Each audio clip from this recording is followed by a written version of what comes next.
हरे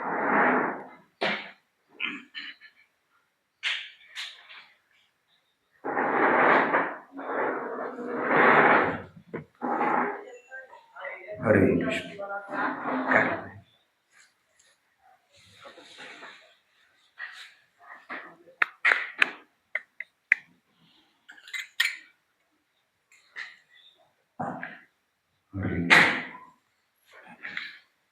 जय राधा माधव कुंज बिहारी.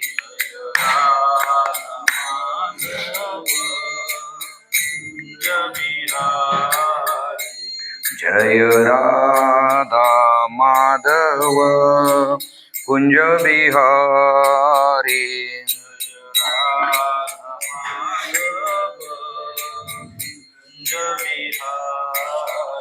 जय गोपी जन वल्लभ गिरिवरधारी.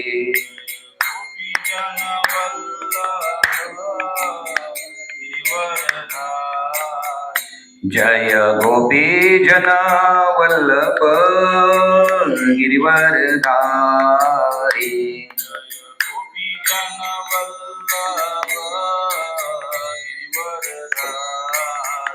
जय यशोदानंदन ब्रज जनरंजन.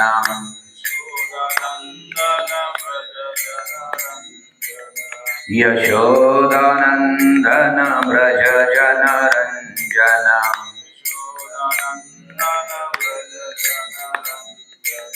यमुना तीर वनचारी.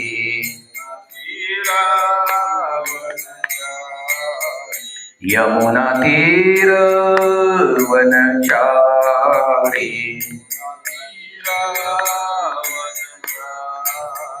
जय राधा माधव कुंज बिहारी.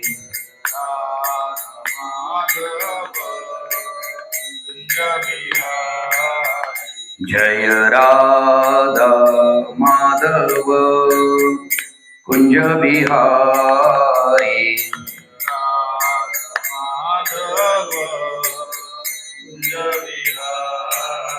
श्री श्री राधा माधव की जय. श्रीमद् भागवतम स्कंद पहिला अध्याय 3 श्लोक संख्या 4. पश्यन्ति यद्रूपम् अधप्रचक्षुषा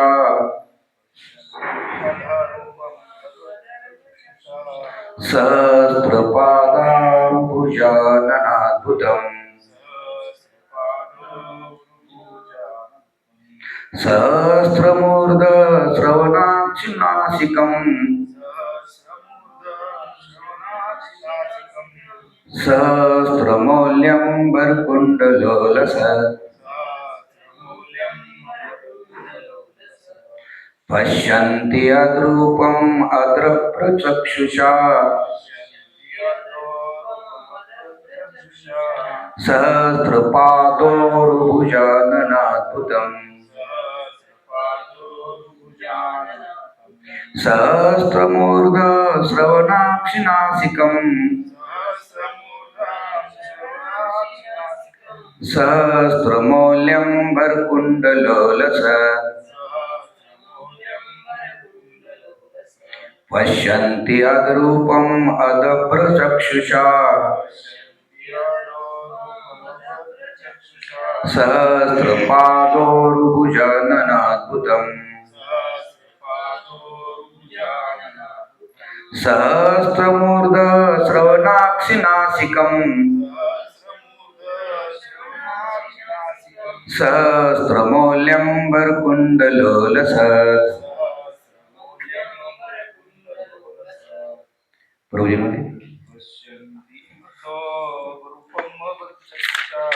पश्यन्ति यद्रूपम् अधप्रचक्षुषा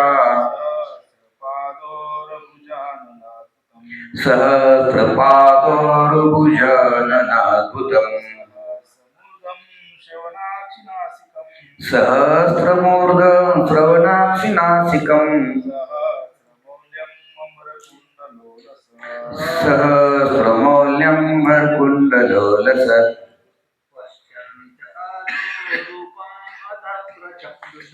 पश्यन्त्यद्रूपम् अदप्रचक्षुषा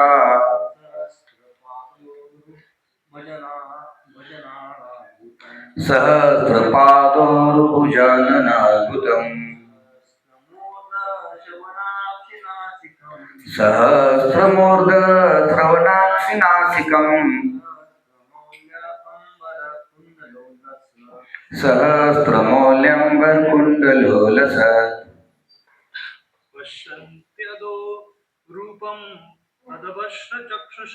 पश्यन्त्यद्रूपम् अदप्रचक्षुषा सहस्रपादोर्भुजाननाद्भुतम् सहस्रमूर्धश्रवणाक्षि नासिकम् सहस्रमौल्यं वरकुण्डलोलसत्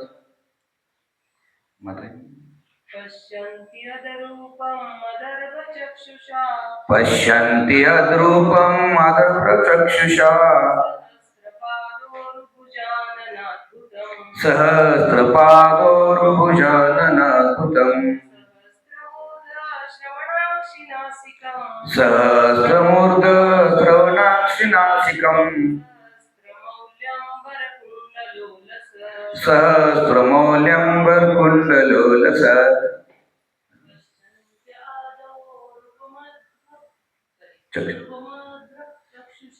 पश्यन्त्यद्रूपम् अदप्रचक्षुषा सहस्रपादोर्भुजाननाद्भुतम् सहस्रमूर्धश्रवणाक्षि नासिकम् सहस्रमौल्यं वरकुण्डलोलसत् पश्यन्ति पाहतात अधः पुरुषाचे स्वरूप रूपम स्वरूप अदभ्र परिपूर्ण चक्षुषा नेत्रांनी सहस्त्र हजारो पाद पाय उरु मांड्या भुजा भुजा आनंद मुख अद्भुतम अत्यद्भुत सहस्त्र हजारो मूर्ध शिरे श्रवण कान अक्षी नेत्र नासिकम नाक सहस्त्र हजारो मौली हार अंबर वस्त्रे कुंडल कुंडले उल्लसत तेजस्वी भाषांतर भक्तिवेदांत स्वामी श्री प्रभुपाद की जय. भक्त आपल्या पूर्ण नेत्रांनी हजारो पाय रंगा हात मुके असलेल्या असाधारण दिव्य पुरुष रूपाचे दर्शन करतात. त्या दिव्य रूपाची हजारो शिरे कान नेत्र नासिका इत्यादी आहेत. ही सर्व हजारो मुकुटांनी तेजस्वी कुंडलांनी आणि हारांनी सुशोभित आहेत. तात्पर्य भक्तिवेदांत स्वामी श्री प्रभुपाद की जय.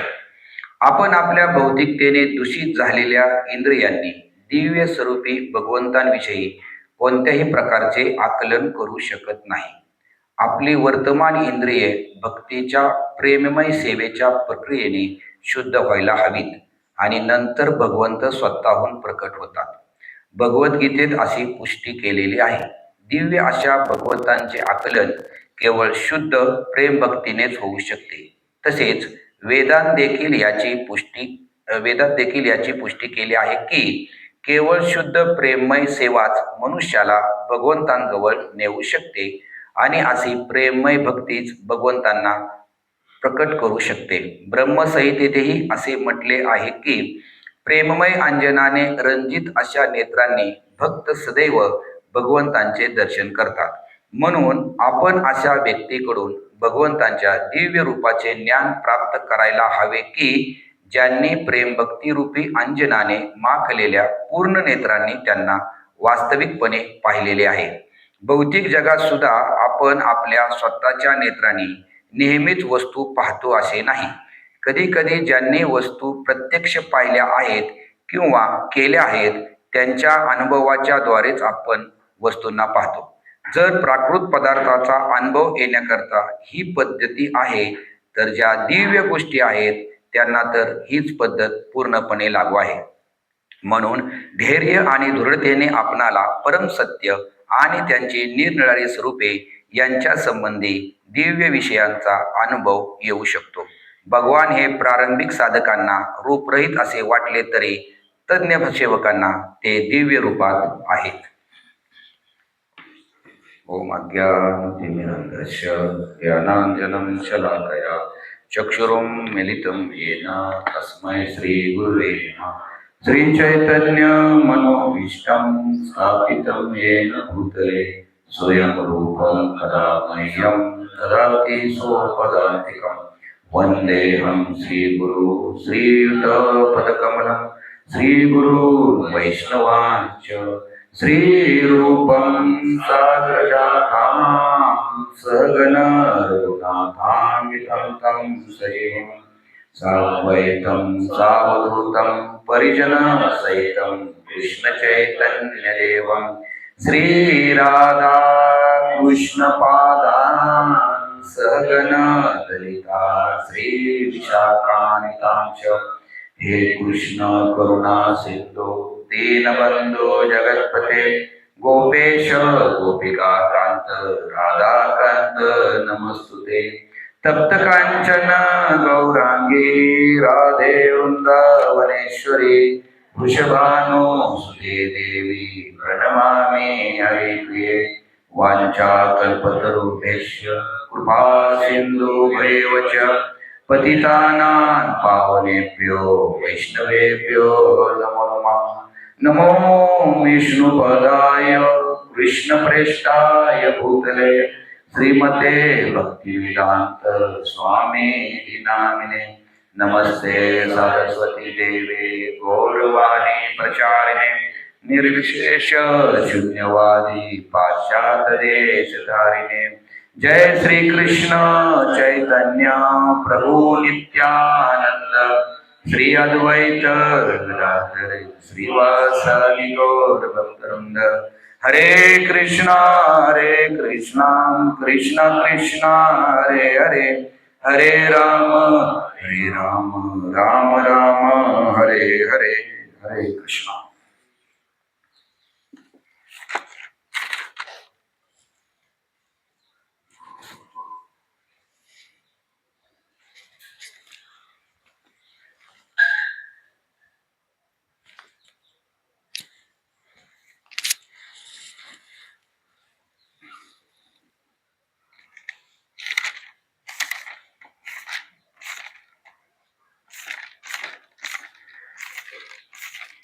हरे कृष्णा. आपल्या सगळ्यांचं स्वागत आहे आजच्या श्रीमद भागवतम क्लासमध्ये. या ठिकाणी प्रभुपाद सांगतात की आपल्या दूषित इंद्रियांनी भगवंताचं जे स्वरूप आहे त्याचं आपल्याला आकलन होऊ शकत नाही. खरं तर ज्याप्रमाणे आकाशामध्ये पाणी शुद्ध असतं फक्त ते जमिनीवर पडल्यानंतर दूषित होतं. जमिनीशी आणि इथल्या प्रदूषणाशी संपर्क आल्यानंतर ॲक्च्युली वरचं पाणी ते शुद्ध पाणी, पण जसं ते खाली येतं तसं इथल्या परिस्थितीची संपर्क आल्यानंतर ते दूषित होतं. तशी काहीशी आपली अवस्था आहे. आपण भगवंतांच्या बरोबर होतो त्यावेळेस नक्कीच शुद्ध आहे. आत्ताही आपला आत्मा हा शुद्ध आहे, सच्चित आनंद आहे. परंतु या इंद्रिय स्थूल शरीर सूक्ष्म शरीर याचं आवरण त्याच्यावर पडले त्यामुळे तो आपल्याला दूषित वाटतो. खरं तर ते आवरण दूर झालं की जसं पाणी शुद्ध करण्याची प्रक्रिया आहे तसं हे आवरण एकदा आपण छेदू शकलो, दूषित इंद्रियांना जर आपण शुद्ध करू शकलो तर प्रभुपाद म्हणतात की मग मात्र आपल्याला भगवंतांची जाणीव आकलन स्वरूप शक्य आहे. यासाठी आपल्याला या जन्मामध्येच ही इंद्रिय जी दूषित आहेत ती शुद्ध करण्याची आपल्याला काय संधी आहे. तर सगळ्यात पहिल्यांदा आपल्याला एक गोष्ट प्रकर्षाने जाणवली पाहिजे की आपली इंद्रिय दूषित आहेत. वाटतंय सगळ्यांना? रिवॉल की आपली सगळ्यांची जे काही इंद्रिय आहेत सध्या ही दूषित आहेत. कोणाची इच्छा आहे डोळ्याने दुसऱ्याचे दोष बघायचे, पण दिसतात का नाही? आपली कोणाची इच्छा आहे? आपण किती वेळा ऐकतो की दुसऱ्याचे दोष डोळ्याने बघू नका, पण आपण बघतो का नाही? कोण म्हणते नाही बाबा मी काहीच नाही, मला दुसऱ्याचे दोषच दिसत नाहीत कसलेच. श्री प्रभुपादांचं आपण उदाहरण नेहमी सांगितलं जातं. बघा, आपण काय फार मोठ्या स्टेजला नाही, तरी आपण मध्यम कनिष्ठ अशी वर्गवारी भक्तांची करून प्रभुपाद कोणत्या स्टेजला होते तरी सुद्धा त्यांना कोणाचे दोष दिसले नाही. त्यांनी फक्त त्यांचे चांगले गुण पाहिले आणि त्या चांगल्या गुणांना प्रेरणा दिली. आपण जसं जसं मोठं जातो म्हणजे आपल्याला जास्त ज्ञान येत राहतं तसं आपल्याला दोष जास्त दिसायची शक्यता आहे, कारण आपलं ज्ञान पण तेवढं वाढलंय ना. सुरुवातीला दोष दिसत नाहीत, ज्ञान नसतं काय. सुरुवातीला कुठं कोणाचे दोष दिसतात? बघा बरं, भक्तीचा सुरुवातीचा दिवस आठवा तुमचा, आणि सगळे तुम्हाला तर चतुर काय भुजवालेच दिसतात सगळे बाजूचे भक्त. म्हणजे तुम्हाला साधारण वाटतच नाही. तुम्हाला वाटत अरे हे काय, कसली यांची भक्ती, काय यांची सेवा, काय यांचं वाचन, काय यांचा म्हणजे भाव, काय यांचा. त्याच व्यक्तीचा भाव आपल्याला नंतर खराब वाटायला लागतो. प्रभुपाद कुठल्या ह्याच्यावरती असताना आपण जे सांगतो की प्रभुपादांना कोणाचे दोष पाहिलेच नाहीत, दिसलेच नाहीत. जे पाहिले ते त्यांनी त्यांचे चांगले गुण पाहिले आणि त्यांना प्रेरणा दिली. जगन्नाथजी आपले मोठे डोळे करू नयेत, फक्त ते आपले काय पाहतायत, चांगले गुण पाहतायत, वाईट गुण पाहतच नाहीत. आणि हा डोळा हा खूप भयंकर आहे. याच्यामधून जर आपण काय वाईट पाहिलं तर त्याला खूप मोठ्या रिएक्शन आपले येतात. जशी एक कथा येते आजामेळची. आजामेळ भागवतमचं संपूर्ण ज्ञान, घरी पूजापाठ वगैरे सगळं. आजामेळ काय साधारण नव्हता, तो ब्राह्मण होता. सगळं घरी भागवतम वाचन होतं, घरी पूजापाठ होतं, सर्व काय होतं. आणि भगवंतांसाठी फुलं आणायला जंगलात गेलता. असाही काही फिरायला नव्हता गेला. सेवा ही भगवंतांचीच करायला गेला होता. लक्षात घ्या, सेवेमधूनही आपल्या मनामध्ये विकार येऊ शकतात. असं म्हणायचं नाही आता मी भगवंतांच्या सेवेत आहे, आता काय मला माया काय त्रास देऊ शकत नाही. आपली भावना, आपली चेतना जर योग्य नसेल, सेवाही तुम्हाला अहंकारी बनवू शकते. सेवाही तुम्हाला वैष्णव अपराध करायला भाग पाडू शकते. बरेचसे अपराध काय होतात, सेवेमध्ये चुकवले जातात लोक.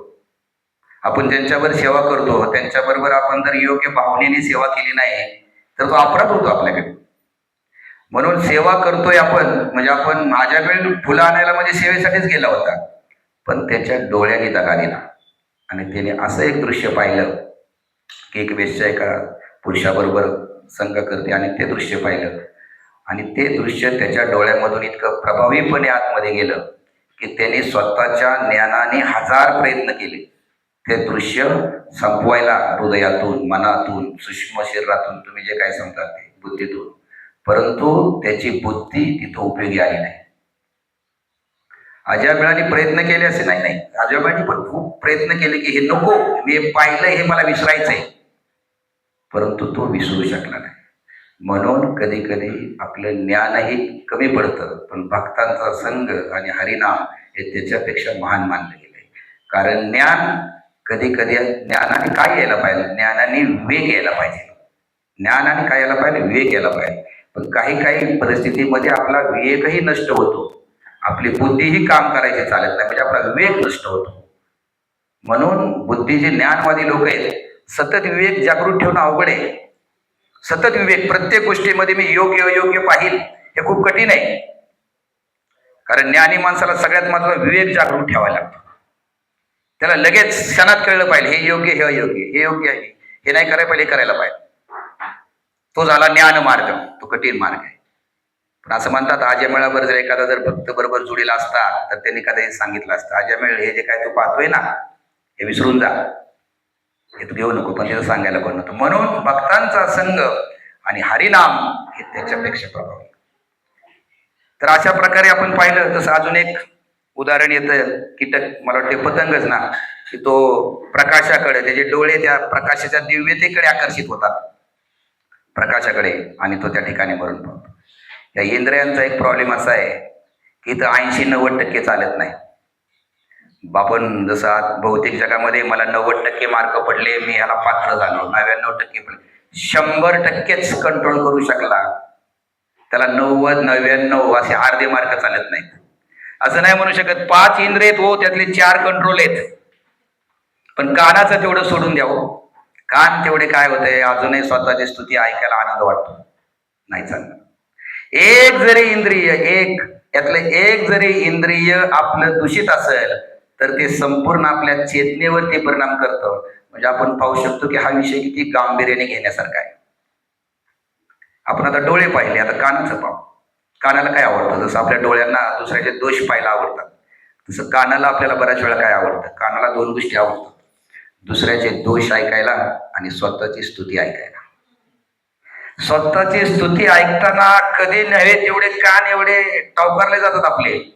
आपल्या बाजूने जरी कोण 2 फक्त बोलत असतील आणि आपण शेजारनं चालू असतील आणि आपल्या तिथं जरी ऐकायला आली तरी आपण 1 मिनिट थांबतो, काय म्हणतोय माझ्याविषयी, आणि दुसऱ्याची टीका दोष ऐकायला दुसऱ्याकडनं हे पण कानांना आवडतं. असं सांगितलं जातं की जो स्वतःची स्तुती ऐकतो किंवा स्वतःची स्तुती स्वतःच्या मुखातून करतो त्यांनी केलेली उलटी परत खाण्यासारखी. इतकं ते बेकार आहे, म्हणजे चांगलं नाही आपल्या आध्यात्मिक जीवनासाठी, की स्वतःची स्तुती स्वतः करणं किंवा स्वतःची स्तुती ऐकत राहणं, पुढच्याची त्याची प्रशंसा न करता आपलीच ऐकत राहणं, ही म्हणजे आपलीच उलटी, आपण झालेली उलटी परत खाण्यासारखी. परंतु आपल्याला गोष्टी आवडतात. आणि कान इंद्रिय हे किती तसं डेंजर आहे. आपण थोडे इंद्रियांवरती एका चर्चा करतोय. 5 ज्ञान इंद्रिय आहेत. हे प्रभुपादांचं पहिलं जे वाक्य आहे की दूषित इंद्रियांनी तुम्हाला भगवंतांचं आकलन होऊ शकत नाही. तर ही जी बेसिक गोष्ट आहे, आपण जरी भक्तीत जरी असलो तरी विसरायला नाही पाहिजे आणि आपण खूप जागरूक असायला पाहिजे. आपण जर या इंद्रियांबाबतीत जागरूक नसू, आपण जर चुका करत असू तर आपण पूर्ण, म्हणजे मेन आपण म्हणतो आता मी सगळं करतो, डीटीची सेवा करतो, इतर गोष्टी करतो, पण आपण या इंद्रियांवरती जर आपण नीटचं कंट्रोल नाही करू शकलं, ही प्राथमिक अवस्था आहे इंद्रिय कंट्रोलमध्ये ठेवणं. भक्तीमुळे ते येतात, पण असं नाही की आपण तेवढी लाईटली गेला पाहिजे. ठीक आहे, इथे जप करतोय मी, सगळी सेवा करतोय, माझे इंद्रिय चाललंय सगळे, नाही. ते तुम्हाला कधी दगा देतील हे सांगता येत नाही. शास्त्रातले उदाहरण आहेत. मी तुम्हाला डोळे बाबतीत राजाबीळचं उदाहरण सांगितलं, आता काना बाबतीत साधं उदाहरण नाहीये, कैकईचं. हे काही छोटं उदाहरण आहे की रामावरती कौशल्यापेक्षा पण जास्त प्रेम कैकईचं होतं. पण मंत्राने सांगून सांगून सांगून अशी मनामध्ये इच्छा झाली कैकईच्या की तिलाही ते सगळं तसंच वाटायला लागलं. ही साधी उदाहरण शास्त्रात उगाच दिली नाही, ती आपल्यासाठी दिली की या इंद्रियांना तुम्ही असं फार साधारण घेऊ नका. आपण कुठल्याही मार्गात असो, भक्ती मार्गात असो, अजून कुठे असो, पण असं घेऊ नका की काय नाही चालतंय सगळं, तो करतोय तसा, हा करतोय, ते दोष बघतात, हे बघतात, मी ह्यांच्याकडनं ऐकलंय, त्यांच्याकडनं, माझ्या बाजूच्या, तुम्ही त्यात पडू नका. कारण ही इंद्रिय हे कधी तुम्हाला दगा देतील. काही एवढ्या स्तरावरती असताना सुद्धा कौशल्यापेक्षाही जिचं जास्त प्रेम रामावरती होतं, तिचेही कान हे इंद्रिय तिने एका जणाला देऊन टाकलं, मंथरेला, आणि तिच्या जीवनामध्ये विश्वामित्रांनी किती मोठी तपश्चर्याला बसले होते, पण फक्त एक आवाज आला पैंजनाचा, मला वाटतं मेनकेचा, आणि ते कान इंद्रिय तिकडे गेलं, संपूर्ण तपश्चर्या भ्रष्ट झाली. त्यामुळे इंद्रियांबाबतीत आपल्याला नंतर हरिणाचं उदाहरण दिलं जातं की हरिण जे आहे त्याला कसे पकडतात शिकारी. हरणाला सगळ्यात जास्त आवडतं मधुर संगीत. मग शिकारी काय करतात, संगीत मधुर करतात की हरण लगेच त्यांच्यापाशी पळत येतं. म्हणून हे जे काही उदाहरणं आहेत, प्राण्यांचे उदाहरण देऊनही आपल्याला समजून सांगितले शास्त्रामध्ये. त्याच्यामध्ये मागचं कारण हेच आहे की आपण ही गोष्ट गांभीर्याने घ्यायला पाहिजे. तिसरी गोष्ट म्हणजे जीभ. किती जणाला आपण किती वेळा वाटतं, आपण सगळेच त्यात आहे की बाहेरचे भोग लावलेले पदार्थ जास्त खायला नाही पाहिजे. कुणाचं हॉटेलिंग सुटले आतापर्यंत? हॉटेल सुटते आपल्याला आहे आकर्षण अजून खूप. हॉटेलचे पदार्थ खायला कुणाला आवडत नाही. जीभ हे जे आहे, म्हणजे हे सगळे इंद्रिय दूषित व्हायची कारण आहेत सगळी.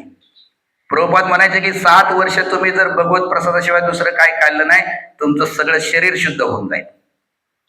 पण आपल्याला त्या जिभेला, आणि सगळ्यात मोठं म्हणजे कठीण इंद्रिय तर जीभ मानलं गेले शास्त्रात. तारमध्ये जीवा ती, थोडं पुढे बोलूच आपण त्याच्यावरती. सांगायचं म्हणतं की आपली इच्छा नाहीये तरी पण आपल्याला बाहेरच्या पदार्थांचं खूप आकर्षण आहे, भोग न दाखवलेल्या. भक्ती सिद्धांत सदरी ठाकूरांची आपल्याला गोष्ट माहिती आहे की आंबा फक्त त्यांनी भोग न दाखवता खाल्ला होता. आणि त्यांच्या वडिलांनी सांगितलं होतं फक्त की अरे आपण वैष्णव आहे, वैष्णव कुठलीही गोष्ट भगवंतांना भोग न दाखवता खाऊ नाही शकत. तेवढ्या एका विचाराने त्यांनी आयुष्यभरासाठी परत कधी आंबा नव्हता. दुसरी गोष्ट, दुसऱ्याची निंदा न करण्याची जी इच्छा आहे ती जिभेद्वारेच करतो आपण. आणि जिभेसाठी उदाहरण दिलं जातं ते माशाचं. माशाला पण कसं पकडतात माहिती आहे तुम्हाला?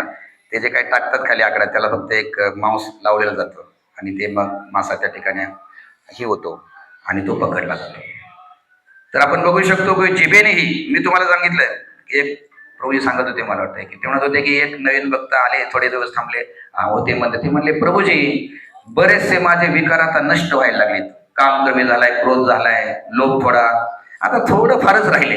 कधी कधी आपल्यालाही असा साक्षात्कार होतो, आता मी शुद्ध अवस्थेच्या स्थितीत आलोय, घरी आता मी पहिलं जेवढं रागवायचं तेवढं रागवत नाही, आता काम आणि कामाचं आहे काय नाही, लोभ आता मी बराचसा त्यागलाय, आता काय. अरे बाबा ही एक दिवसाची परीक्षा नाही. असं नाही की आता 12वीला 90% पाडले, परत 12वीचा अभ्यास आता काही आठवत नाही, संपला तर 12वीचा अभ्यास, तरी तुमचं जीवन चालू आहे, तुम्हाला त्या मार्गावर आज घेतात. आमच्या मीटिंग मध्ये सांगतो, आमचे शिक्षक तेच म्हणतात, आम्ही दिली नाही एकदा परीक्षा, आता परत कशाला परीक्षा लावताय.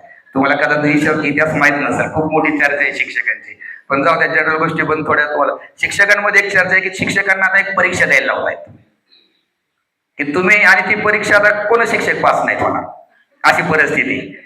कारण ते म्हणतात ते मुलांना तुम्ही शिकवताना मग तुमचं ज्ञान सतत अद्ययावत पाहिजे, मग तुम्ही परीक्षा द्या, आणि तुम्ही जर 2 वर्षात परीक्षा दिली नाही तर तुम्हाला रिटायरमेंट घ्यायला लागेल. शिक्षक म्हणतात अहो आम्ही दिली आमच्या काळात, ज्यावेळेस आम्ही नोकरीला लागलो त्यावेळेस आम्ही परीक्षा दिली, आता कशाला परत परीक्षा लावितो, आणि आम्हाला ती नाही जमणार आता. आता ती बुद्धी, ती तीक्ष्णता नाही राहिली. इंद्रियन बाबतीत तसं नाही, तुम्ही असं नाही म्हणू शकत झाली आता एकदा दिली, आयुष्यभर शेवटच्या क्षणापर्यंत तुम्हाला इंद्रिय परीक्षा घ्यायला लावणार. असं नाही आता झाली, आता सुरुवातीलाही झाले, आता इंद्रिय वगैरे हे विषय संपले, आता मी जरा वरच्या स्टेजला आहे, आता हे इंद्रियाचं सोडावं, त्याच्यावर काय सांगताय तुम्ही दूषित इंद्रिय वगैरे, आता जरा भगवंतांच्या लीला वगैरे बोला जरा. अरे नाही, हीच परीक्षा, हे बेसिक आहे, इथंच फसतो आपण. आपण वरच्या गोष्टी करतो, फार सेवा करतो, प्रवचन देतो, सगळं देतो, आणि घोटाळा परत बेसिक मध्ये होतो आपल्या. तोच नामस्मरणामध्ये प्रॉब्लेम, भक्तांच्या संघामध्ये प्रॉब्लेम, त्यानंतर आपल्या कानाने गोष्टी ऐकणं, जिभेने काय कोणाला बोलणं, ह्या सगळ्या गोष्टी परत, आणि हेच प्रॉब्लेम घेऊन परत आपण राहतो. म्हणून ही परीक्षा काही अशी 12वीला किंवा शिक्षकांनी दिलेली एकदा परीक्षा नाही की ती पुन्हा आपल्याला द्यावी लागणार नाही.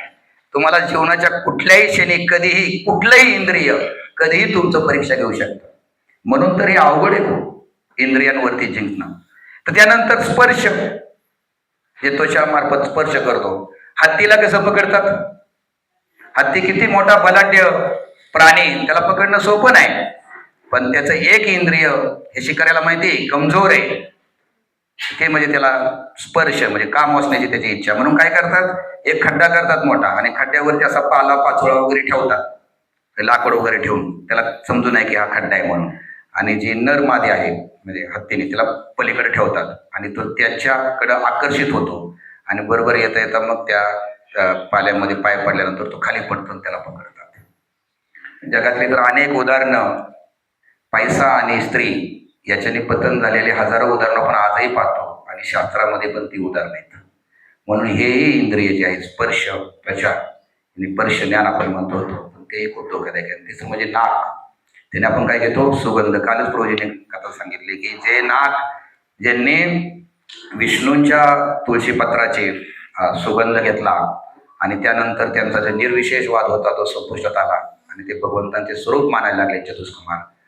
परंतु तेच नाक, जसं मधमाशी कशी सापडती जाळ्यामध्ये, तर तीही फुलांचा सुगंध घ्यायला खूप आतुर असते, पण काही फुलं ही रात्रीच मिटून जातात, आणि ती रात्री मिटल्यानंतर ती तशीच त्याच्यामध्ये त्या फुलाच्या सुगंधाच्या मोहापायी ती तशीच अडकून बसते, आणि तिचाही अंत होतो.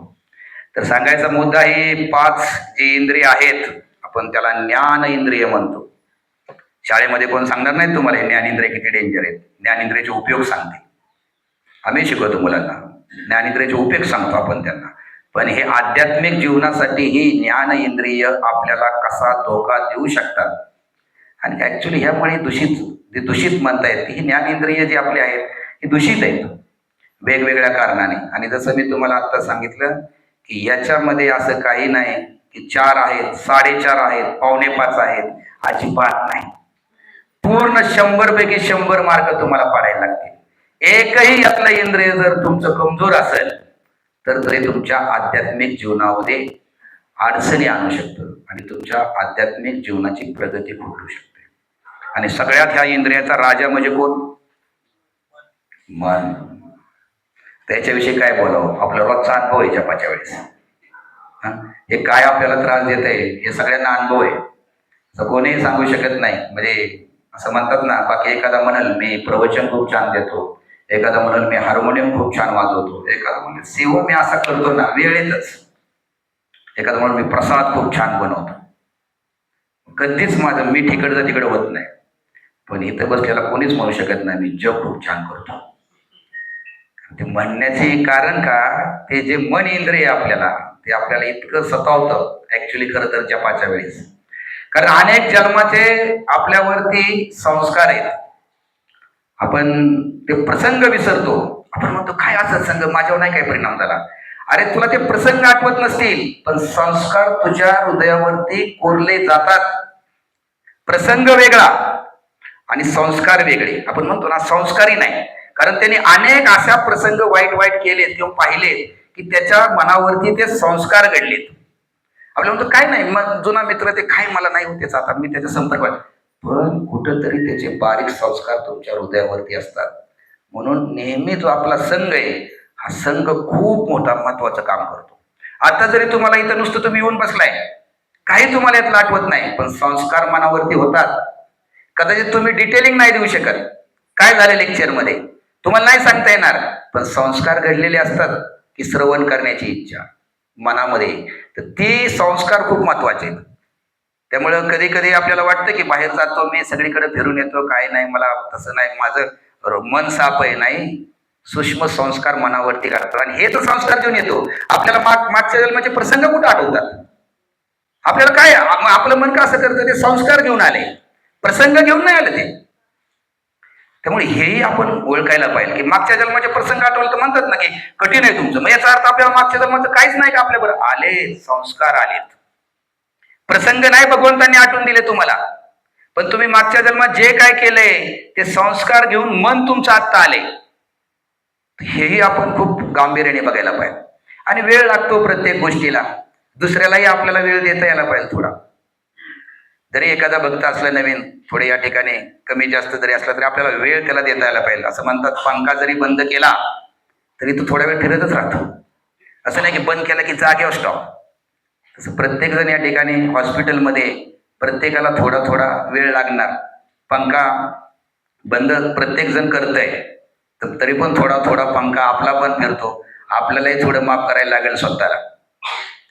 आपल्यालाही कधी कधी स्वतःला समजून घ्यायला लागेल किंवा ठीक आहे चुकलं, दुरुस्ती करायला लागेल. तीच चूक न करता वेगळी चूक करायला लागेल. म्हणजे चूक मला तर वाटतंय बाबा ह्या जन्मात थांबतील का नाही म्हणून, कठीणच आहे. पण ते बाबा कठीण म्हणजे खरंच अवघड आहे सगळ्या गोष्टी. कारण इंद्रिय दूषित न करता जगणं म्हणजे पाण्यात राहून पाण्यात उडी मारून माझे कपडे नाही भिजले पाहिजे, ही गोष्ट तशी खूप कठीण आहे. हे भक्ती मार्ग आहे ना, त्यामुळेच कृपेवर अवलंबून आहे. हे ज्ञानी ध्यानी वगैरे जे प्रयत्न करतायत ना ते फार कठीण आहेत. इतकी शुद्धता आपण कृपेवरती अवलंबून आहे. भगवंतांनी जर ठरवलं, जे इंद्रियांचे राजा आहेत त्यांनी होऊन जर ठरवलं ना आपल्या इंद्रियांना दूषित होण्यापासून वाचवायचं, तरच ते शक्य आहे. तुम्ही कितीही ठरवा, रागवायचं नाही, दोष बघायचे नाहीत, असं करायचं नाही, तसं करायचं नाही, फसतोच आपण जास्त यासाठी कृपेवरती अवलंबून असायला पाहिजे. प्रयत्न करू नका म्हणत नाही मी, पण कृपा भक्तांना मागा, भगवंतांना मागा. प्रभुपादांनी पण एका ठिकाणी म्हणतात की प्रभुपादा एका देवीच्या दर्शनाला गेले, म्हणजे तुम्ही काय मागलं देवीला, म्हणजे भक्तांनी नेलं, प्रभुपाद नाही गेले, भक्तांनी लेच मागितलं की तू मायादेवी आहेस म्हणून, या भौतिक जगाचं जे काय त्यापासून माझं थोडं रक्षण कर बाकीच्या गोष्टीपासून. तर आपण आपल्या कधीही कुठल्या देवीला वगैरे जातो तर हे मागायला पाहिजे.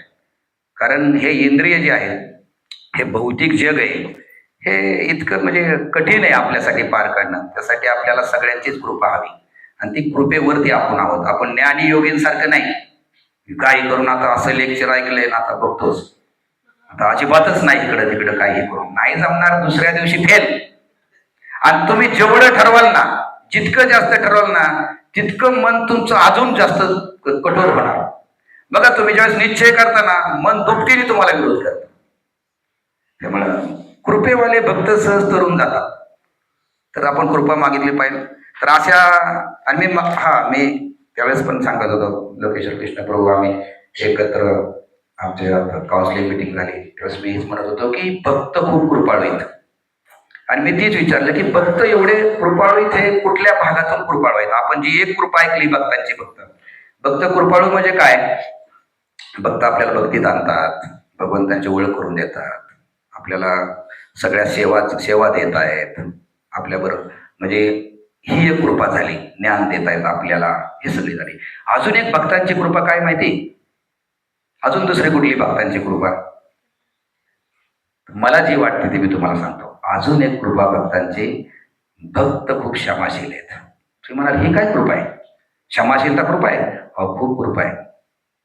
भक्त जर क्षमाशील नसते आणि आपल्याला जर त्यांनी माफ केलं नसतं, आज आपण भक्तीतच नसतो. वैष्णव अपराध इतके कठोर आहेत. आपण दुर्वास मुनी आणि यांचं उदाहरण ऐकतो, अमरीश महाराज. इतके कठीण आहे ते की तुम्हाला ना नामामध्ये टेस्ट येईल, ना तुम्हाला सेवेमध्ये टेस्ट येईल, ना तुम्हाला मंदिरात यावं वाटेल. तुम्हाला आजही सेवा करू वाटते, आजही तुम्हाला नामस्मरण करू वाटते. याचा अर्थ तुम्हाला कोणीतरी माफ केलंय. भक्त एवढ्या बाबतीत खूप कृपाळू, हे लक्षात ठेवा की ते आपल्याला वेळोवेळी माफ करतात. आपल्या चुका ते विसरून जातात. त्यांनी जर आपल्याला माफ केलं नाही तर आपल्याला भगवंतांपाशी पण स्थान नाही. तुम्ही भगवंतांना जरी हात जोडले, म्हणले भगवंता माफ करा, भगवंत म्हणतील नाही, त्या भक्तापती तुला अपराध केलाय, तोच तुला माफ केलं तरच तुला माफ. मग हे फक्त भक्तच करू शकतात. आणि आज आपण भक्तीत आहे याचं एकमेव कारण आहे आपली पात्रता. नंतर गोष्ट आहे, किती किती पात्र लोक पतीत झालेत अपराध केल्यामुळं. आपण आपल्या पात्रतेचा कधीच गर्व करायचे कारण नाही. आपण म्हणतो ना कृपा आहे तुमची, काय झालं की नाही, तुमच्या कृपेमुळे झालं. त्यामागचं कारण काय माहिती? भक्त क्षमाशील आहे आणि त्यांनी आपल्याला वेळोवेळी माफ केले म्हणूनच आपण भक्तीत आहे. त्याच्याशिवाय आपली पात्रता नाही. तुमची कितीही पात्रता असो, तुम्ही अपराध केला ना, तुम्हाला नामात टेस्ट येणार नाही, सेवेत टेस्ट येणार नाही. ती आजही तुम्हाला येते. त्याचं कारण आहे बाजूच्या भक्ताने तुम्हाला माफ करून टाकलंय कधीच. ही भक्तांची महानता आपण लक्षात घ्यायला पाहिजे. आणि भक्तांबरोबर नेहमी आपण असे संबंध ठेवायला पाहिजे की त्यांच्या कृपेशिवाय भक्ती मार्ग नाहीच. ज्ञानाच्या दृष्टीने, बुद्धीने त्यांना ही म्हणायचंय, ध्यानाच्या दृष्टीने मनाला कंट्रोल करायचंय. पण आपला मार्ग आहे तो कृपा मार्ग आहे. कृपेनेच आपल्याला भगवंतांची प्राप्ती होणार. इंद्रियांची अजून थोडी 2 मिनिटं चर्चा करू. इंद्रिय म्हणतात सापासारखी. सांगितलं होतं, म्हणजे साप जसा आपल्याला भीती दाखवतो तसे इंद्रिय तुम्हाला भीती दाखवतात का नाही? कधी इंद्रिय आपल्याला भीती दाखवतात का? भीती वाटते. प्रत्येक भक्ताला कधी ना कधीतरी या भक्तीमध्ये माझं पतन होणार का नाही याची कधीतरी भीती वाटत असते. आणि थोडी भीती असणं पण चांगले. ज्याला वाटतच नाही ना, तो कसाही वागल हो, तो 4 नियमही तोडेल.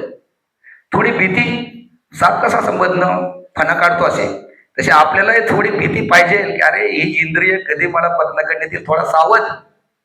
आणि ही जर भीती थोडी असणं वाईट. म्हणजे मी एक ब्रह्मचार्यांचं हे ऐकलं होतं मी की बाबा मंदिरातल्याही ब्रह्मचार्यांना असं वाटत, म्हणले यस, वाटू शकते भीती.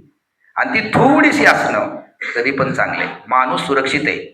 ज्याला भीती ना तो माणूस थोडा सुरक्षित असतो. ज्याला कशाच काय वाटत नाही, मी इकडे जाईल तिकडे जाईल, हे करेल ते करेल, अमुक करेल, जपाबाबतीत सिरियस नाही, सकाळच्याच त्याला काय वाटत नाहीये, त्याला भीतीच नाही वाटत. त्याला वाटत नाही की माझं पतन होईल. ती डेंजर स्थिती. तर थोडी भीती असणं, मी फार चुकीचं वागलो तर अवघड आहे, मी फार वैष्णव अपराध केले, माझ्यासाठी कठीण आहे, याची थोडी भीती वाटणं चांगले आहे. तर दुसरी गोष्ट, इंद्रिय राहणारच या जन्मात. अजून किती जन्मात राहणार आहेत माहीत नाही, पण इंद्रिय राहणार. पण ती आपल्याला कशी बनवायची? दात काढलेल्या सापासारखी. सोपं नाही एवढं, सापाचे दात काढणं अवघड आहे. दात काढलेल्या सापा. मग एक प्रश्न मला नेहमी चांगला आवडत होतो की एका महाराजांना विचारलं की एका यांनी शिष्याने, होय महाराज, शुद्ध भक्तांच्या मनामध्ये कधी वाईट विचार येतच नाहीत का? हा प्रश्न मी बऱ्याच वेळा सांगतो, पण मला तो आवडतो. आणि त्यात महाराजांनी जे उत्तर दिलं, महाराज म्हणले, हो येतात ना. शुद्ध भक्तांच्या मनामध्ये पण वाईट विचार येतात. पण जसं घराला दोन खिडक्या असतात, ह्या खिडकीतून येतात, वारं येतं आणि त्या खिडकीतून निघून जातं. तसंच शुद्ध भक्तांच्या मनामध्ये विचार येतात आणि जातात, येतात आणि जातात. एखादा येत असेल, अशा हजारो नका समजू तुम्ही आपल्यासारखे. आपण काय तिसरा का दुसरा, पहिला विचार आपला इंद्रिय भोगाचा असतो. आपण जेवढे काय विचार करतो दिवसभरामध्ये 5,000-6,000, त्यातला तिसरा विचार एक तर इंद्रिय भोगाचा असेल, नाही तर निगेटिव्ह असेल. हे आपलं मन आहे. पण त्यांच्यामध्ये एखादा जरी येत असला तर तो येतो आणि वाऱ्यासारखा निघून जातो आणि आपल्या मनामध्ये तो अडकून बसतो, निघतच नाही. ती इच्छा पूर्ण केल्याशिवाय. साधी भेळ खायची इच्छा तुम्ही आठवड्यात जर सोमवारी केली, गुरुवारपर्यंत तुम्ही खाताच. ही आपली परिस्थिती, निघतच नाही. बघा, टाळून तुम्ही एक दिवस एक इच्छा करा आणि ती घालूनच दाखवा गड्या. माझ्या अनुभवावरनं सांगतो. म्हणजे फार खराब इच्छा केली तर आपण आपल्या बुद्धीने टाळू, पण आपण साध्या इच्छा काय म्हणतो, अरे करून टाकू. काही काहींचं अजूनही मत आहे, अरे सगळ्या इच्छा या जन्मातच पूर्ण करून टाक, त्यासाठी पुढचा जन्म घ्यायला लागेल तुला. आणि अजूनही काही जणांना वाटतं असं, हे काय किरकोळ वगैरे इच्छा करून टाकू पूर्ण. आपण कुठं काय 4 नियमाचं हे केलंय म्हणून. साधारण इच्छा तर आपण कधीच डावलत नाही, आपण त्यांना प्रेमाने लगेच स्वीकारतो. म्हणून म्हणलो ना, हा जो सगळा मार्ग आहे ना, हा आपल्या ताकदीच्या पलीकडे. हे इंद्रिय कंट्रोल वगैरे ना, दूषित इंद्रिय. पण आता विषय माझ्या वाट्याला असा आलाय, मला दूषित इंद्रियावरच बोलायचंय बराच वेळ. त्यानंतर सेवा वगैरे थोडं बोलू. सांगायचा मुद्दा असा, हे फार कठीण आहे. आपली इच्छा आपण मनात धरलेली, साठवून राहिलेली. बघा किती लोकांची इच्छा साठवून राहतात, जातात का त्या?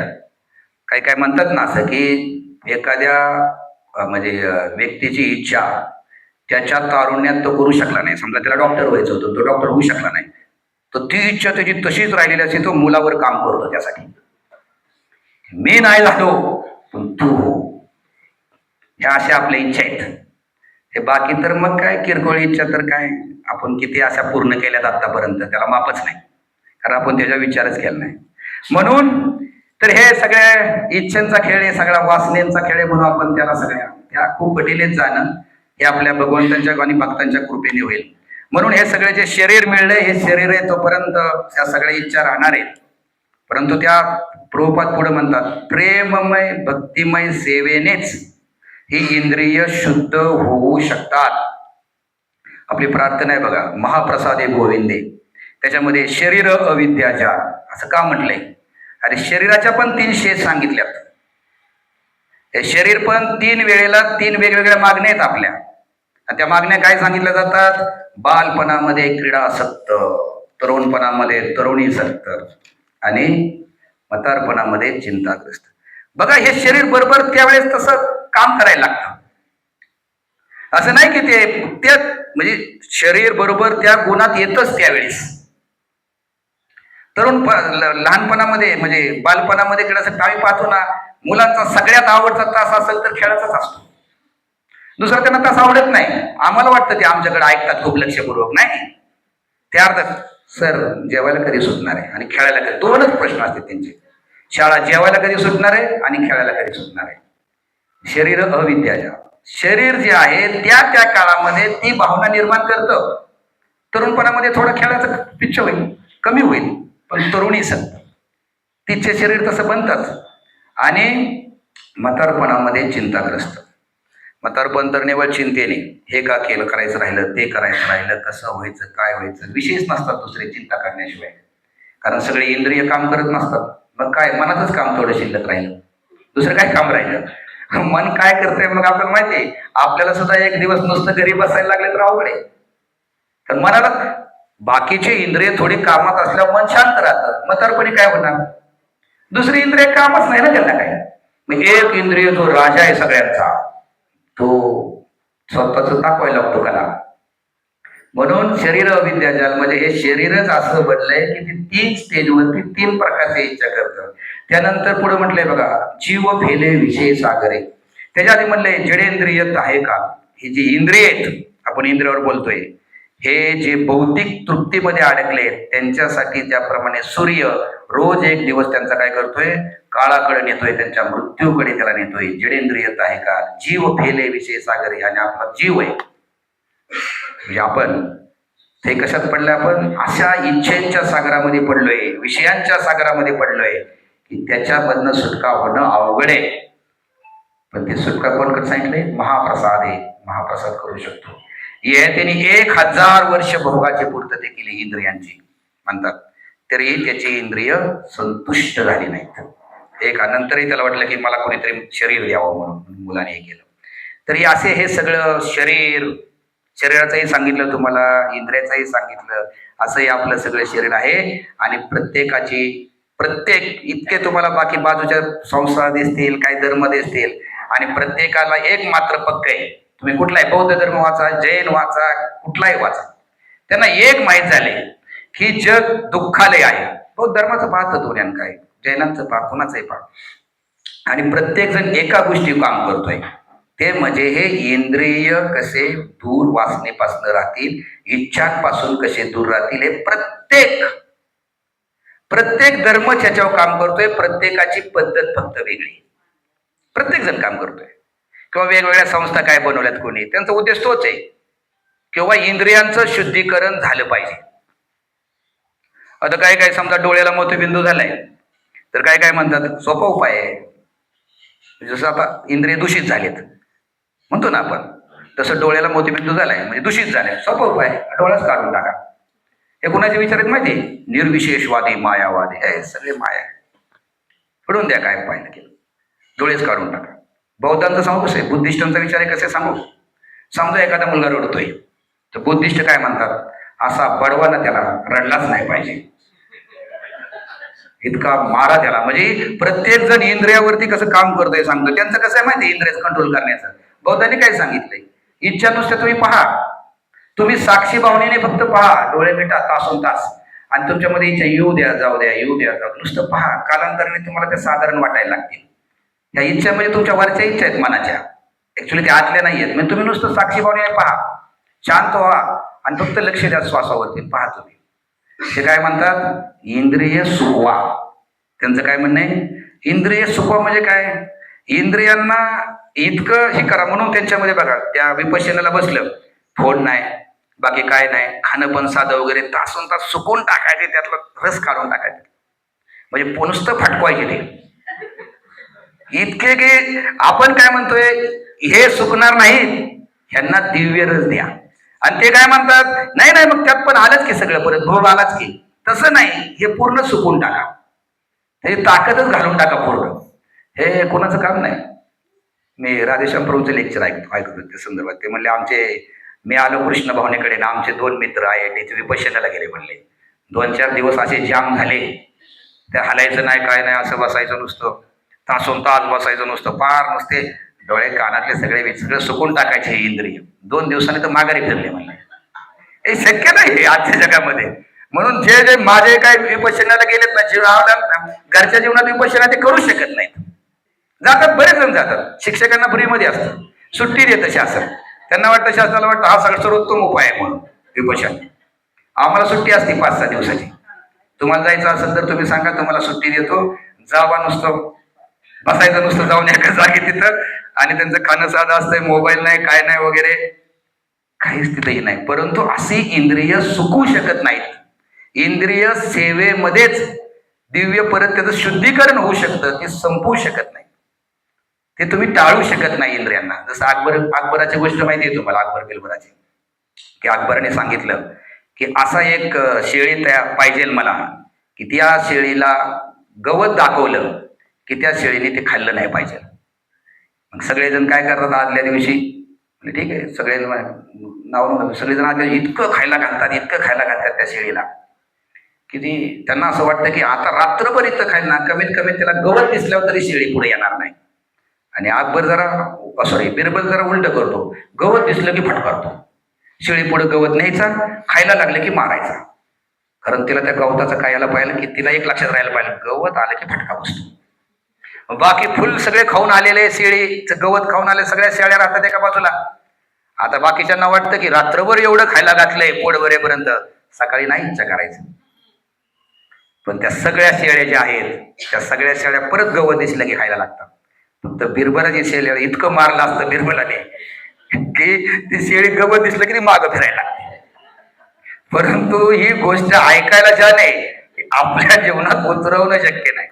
हे दोन्ही टोकाच्या गोष्टी झाल्या. कधी कधी आपल्याला असं वाटतं की इतका भोग घेऊ.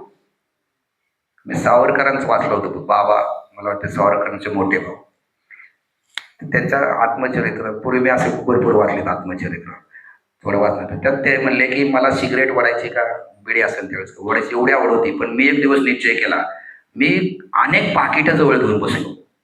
इतकी ओढली आणि त्या दिवसापासून म्हणजे माझी ती भावनाच मी मारून टाकली. हे एखाद्याच्या बाबतीत घडतं, आपण असे प्रयोग करू नका. इतकं हॉटेलचं खाईल का नाही महिनाभर, त्याला परत आयुष्यभर आठवणच नाही झाली पाहिजे. अरे कदापि शक्य नाही. परत इच्छा होणार ते बाकी त्या शेळ्यांची झाली तशी. आणि दुसरी टोकाची भूमिका, ही एक टोकाची भूमिका झाली, आणि दुसरी बिरबलाची टोकाची भूमिका. इतकं मारलं तिला की आता तिला परत गवतच नाही आठवलं पाहिजे. आपल्याला दोन्हीच जाता येणार नाही. आपल्याला करायला लागेल, आपली ही इंद्रिय भगवंतांच्या सेवेत लावावं लागतील. त्यावेळेसच ती खऱ्या अर्थाने संतुष्ट होऊन ती आपल्याला त्रास देणार नाहीत, नाहीतर हे आयुष्यभर आपल्याला त्रास देणार. तुम्ही तिला भोग द्या नाहीतर त्याग करा. म्हणूनच प्रभुपाद म्हणतात, आजची संस्कृती कशी, 5 दिवस त्याग करायचा सगळ्या भोगाचा. ही बापावाऱ्यांची संस्कृती आपल्याकडे पण. शनिवार रविवार सगळा भोग घ्यायचा, फिरायला जायचं. 5 दिवसाचा आठवडा असतो त्यांचा, 5 दिवसात पगार होतो ना बाहेर त्याच्यामध्ये. 5 दिवस सगळा त्याग भोगाचा, नुसतं काम काम काम काम करायचं. 6व्या दिवशी 7व्या दिवशी पर्यटनला बाहेर. अरे मग सगळा भोग घ्यायचा. कारण आपण जास्त भोग घेतला की आपल्याला त्याग आठवतो. जास्त त्याग केला, यार एवढा काय सिरियस व्हायला लागलाय, चल जरा फिरून येऊ, लगेच भोग आठवतो आपल्याला. आपलीही परिस्थिती फार सिरियसली 1-2-3 आठवडे बाकी सगळं काय बंद करून बघा ना, आपल्याला वाटतं अरे लेच कडक चाललंय आपण, थोडं जरा भोग पण थोडा घ्यायला पाहिजे. भोग त्या खेळता आपण अडकलोय.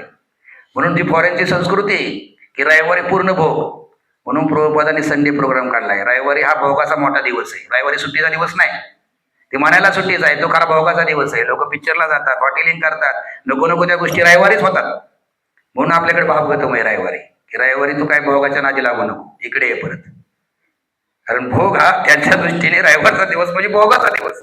आणि आपण म्हणतो रविवारी सुट्टी, मज्जा. अरे मज्जा म्हणजे काय, तो भोगात अडकतो. म्हणजे कमीत कामात असल्यावर तरी बाकीचे भोग थांबतात. रविवारी फ्री आपण भोग घ्यायला पूर्ण. म्हणून हे दोन्ही मार्ग आपल्यासाठी चांगले नाहीत. आपल्यासाठी सगळ्यात चांगला मार्ग आहे तो म्हणजे आपले इंद्रिय हे भगवंतांच्या सेवेत लावणं. आणि प्रामाणिकपणे मी सांगतो, सगळ्यात मोठी जर सेवा कुठली असेल तर ती श्रवणाची सेवा. बाकीच्या मार्गामध्ये श्रवण हे वेगळं अंग नाही, ज्ञान मार्गामध्ये श्रवण वेगळं अंग नाही, भक्ती मार्गामध्ये नवविधा भक्तीमध्ये श्रवण हे एक वेगळं सांगितले. नुसत्या श्रवणाने सुद्धा तुम्ही भगवत धामात जाऊ शकता. बाकी ज्ञान मार्गामध्ये, ध्यान मार्गामध्ये, कर्म मार्गामध्ये श्रवण हे ज्ञानापुरतं मर्यादित आहे, त्याला वेगळं स्थान दिलं नाही. भक्ती मार्गामध्ये श्रवण हे वेगळे एक अंग आहे, त्याचे एक आचार आहेत. केवळ श्रवण करून तुम्ही भगवंताची प्राप्ती करू शकता, हे इतकं या श्रवणाचं महत्व आहे. त्यामुळे एक प्रामाणिकपणे म्हणजे मला जे वाटतं ते आतापर्यंत याच्यामध्ये की ऐका, जितकं जास्त ऐकता येईल तेवढे तुम्ही ऐका. तोपर्यंत हे हृदय, हे मन, दूषित मन बदलणारच नाही. आणि आपण तिथंच कमी पडतो. ऐकायचं आपण कंटाळा करतो. ऐकलं पाहिजे सतत, जेव्हा वेळ मिळेल. मी कितीतरी आता सिनियर डिव्होटीज ऐकतो. आंघोळ करताना कोण प्रभुपादांचं लेक्चर लावतं, कोण महाराजांचं लेक्चर लावतं. जिथं संधी मिळेल तिथं ऐकता येतं. कारण हे श्रवणाला पहिलं स्थान आहे भक्तीमध्ये, लक्षात घ्या. श्रवणच आपल्याला सगळा पाया येतो भक्तीचा. त्यामुळे श्रवण आपण कमी नाही पडलं पाहिजे. 4 प्रकारचे श्रवण करणारे लोक सांगितले.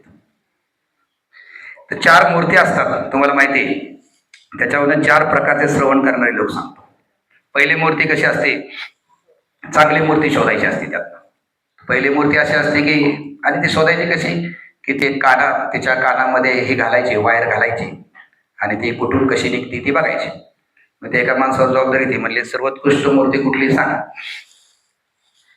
पहिल्या मूर्तीकडे बघतो तर कानातनं वायरच आत जात नाही. आणि म्हणले सगळ्यात निकृष्ट मूर्ती आहे म्हणले, ह्यात कानातनं म्हणजे पहिल्या एक एक सगळ्यात खालचं श्रवण इथं यायचं, पण कानात काही शब्दच जात नाहीत. हे कधी होतं?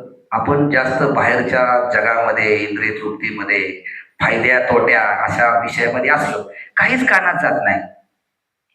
फक्त नुसतं हेच मन इथं आहे. जसं मी तुम्हाला एक गोष्ट पूर्वी सांगितली की 2 भाऊ असतात आणि ते प्रवचनासाठी निघतात. आणि प्रवचनासाठी निघाल्यानंतर मध्येच एक नृत्याचा कार्यक्रम चाललेला असतो आणि दोघंही तिथं थांबतात. आणि दोघांनाही वाटतं आता काय प्रवचन थोडं पुढं आहे, थोडं नृत्य बघून जाऊ जरा. पण त्यातला एक जो असतो तो म्हणतो नाही, हे चुकीचं आहे राव, आपण प्रवचनाला बाहेर आलोय, आपण नाही थांबलं पाहिजे. तर एक निघून जातो प्रवचनाला, पण दुसरा नृत्याच्या तिथंच थांबतो. पण होतं काय, जो प्रवचनाला जातो त्याचं मन कुठं तिथं असतं. मी पहिला सांगतोय की मन जाग्यावर नाही. मन जाग्यावर नाही म्हणजे कान नाहीत, काय नाही, नुसतं ते कानाला आतच जात नाही. तो म्हणतो अरे तिथं थांबला असतं तर बरं झालं असतं राव, भाऊ किती मजा करत असेल तिथं, वारी वारी गाणी बघत असेल, आपण हो इकडे प्रवचनाला आलो. म्हणून त्याचं मन कुठं होतं? नृत्याच्या ठिकाणी. आणि जो नृत्य पाहत होता तो म्हणत होतो पाप केलं राव आपण, आज प्रवचनाच्या नावाखाली घरातनं बाहेर आलो आणि आपण बसलो इथं नृत्याच्या ठिकाणी. त्याचं मन कुठं? प्रवचनात. दोघांनाही त्यांच्या त्यांच्या परीने दुःख होतं. ह्याचं दुःख वेगळं होतं, जो प्रवचन ऐकत होता की आपण ही कार्यक्रम उगाच सोडला. तसंही काही प्रवचनात येऊन फार काय कळते असं नाही आपल्याला, ते जरा बरं होतं अजून. आणि ह्याला वाटायचं आपण पाप केलं राव. दोघंही बाहेर निघतात, म्हणतात चला, हा म्हणतो चला प्रवचनाला जाऊ, इकडचा म्हणतो, तिकडचा नृत्यवाला म्हणतो चला आता मी माघारी, नृत्यवाला म्हणतो प्रवचनाला जाऊन, प्रवचनाला म्हणतो चला आता नृत्य बघायला जाऊ. आणि रस्त्यामध्ये येतात, जोराचा पाऊस येतो, मोठी वीज पडते आणि दोघंही मरण पावतात जागेवरती. मरण पावल्यानंतर यमराजाच्या दरबारात जातात. मग तिथं आता चालू होतं कुणाला कितीही. मग यमराज म्हणतात ज्याने नृत्य पाहिलं त्याचं पुण्य जास्त, आणि जो प्रवचनाला होता त्याचं पुण्य कमी. तर म्हणतो यमराज काय राव यमराज, तुम्ही काय न्याय आहे का नाही? तर प्रवचनात होतो मी आणि मला तुम्ही म्हणताय की तुमचं पुण्य कमी आणि ह्याचं पुण्य जास्त. यमराज म्हणतात की तू प्रवचनात होता पण तुझं मन होतं ते नृत्याकडे होतं, आणि जो नृत्य पाहत होता त्याचं मन प्रवचनात होतं, म्हणून त्याचं पुण्य जास्त. म्हणून आज आपण इथं आलोय आणि आपलं मन जर दुसरीकडे असेल आणि आज जो कार्यक्रमाला आला नाही भागवतमला, आणि तो जर घरी बसून विचार करत असेल जायला पाहिजे होतं, उगाच कंटाळा केला मी आज, थोडं काहीतरी कानावर पडलं असतं, त्याचं पुण्य जास्त, आपलं कमी. हे जे सांगितलं, पहिल्या प्रकारचे लोक बसतात पण कानात काहीच जात नाही, प्रकार नंबर 2. दुसऱ्याला काय होतं, इकडून वायर जाते आणि डायरेक्ट पलीकडच्या कानात निघते, मध्ये आधी कुठं स्टॉपच नाही तिला. हा काय प्रकार असतो? ह्या लोकांची भूमिका काय असते? मंदिरातले विषय मंदिरातच ठेवायचे, घरी आणायचे. कित्येक दिवस लोक बदलतच नाहीत, किती ऐकतात, विषय पडतो अरे ऐकतातही नो एवढं, प्रवचनही सांगतात काय झालंय ते, पण त्यांनी एक लक्षात ठेवलेलं असतं, मंदिरातले विषय मंदिरातच, भौतिक जग वेगळं आणि मंदिरातले विचार वेगळे, याची बरोबरी करू नको, नाही तर तुझं काय खरं नाही. त्यांना असं वाटतं की ह्या आध्यात्मिक जीवन वेगळं आहे, ते जगण्याचं नाही, आणि त्याचं आणि माझं, मी व्यापारी, मी शिक्षक आहे, मी अमुक आहे, हे आपल्या जीवनात नाही उतरवायचं. इथं ऐकायचं, आनंद घ्यायचा, प्रसाद घ्यायचा, नंतर आपलं जीवन आपलंच आहे आणि ते आपल्याला आपल्या पद्धतीनेच जगलं पाहिजे. ह्यांचं ऐकून जगायचं नाही. ही दुसरी मूर्ती. तिसरी मूर्ती काय करते?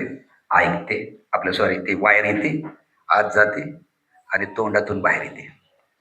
हे चांगलेच खरं, पण याच्यामध्ये पण थोडासा एक प्रॉब्लेम आहे. हे खूप चांगलेत, मला नेहमी वाटतं कथा भगवंतांची किंवा जे काही लीला असतील ना, तुम्ही ऐकलं की सांगा, म्हणजे ऐकायचं आणि सांगायचं. परंतु जे उपदेश आहेत ते सांगताना आधी आपल्या हृदयात गेले पाहिजेत, ते आपल्याला पचले पाहिजेत, ते समजून घेतले पाहिजेत आणि स्थळ काळ परिस्थितीनुसार ते आपण व्यक्त केले पाहिजेत. ती चौथी मूर्ती कानातनं हृदयात जाते आणि हृदयातून मग तोंडातून बाहेर येते. ती चौथी मूर्ती आपल्याला व्हावं लागेल.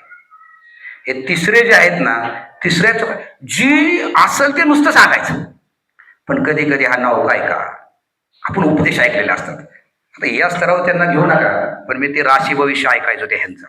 तर ते सांगायचे, कोणते प्रसिद्ध आहेत राशी भविष्यवाले, शरद उपाध्ये. ते प्रत्येक व्यक्तीचे एक सांगायचे की हे काय वृत्तीचे असतात ते.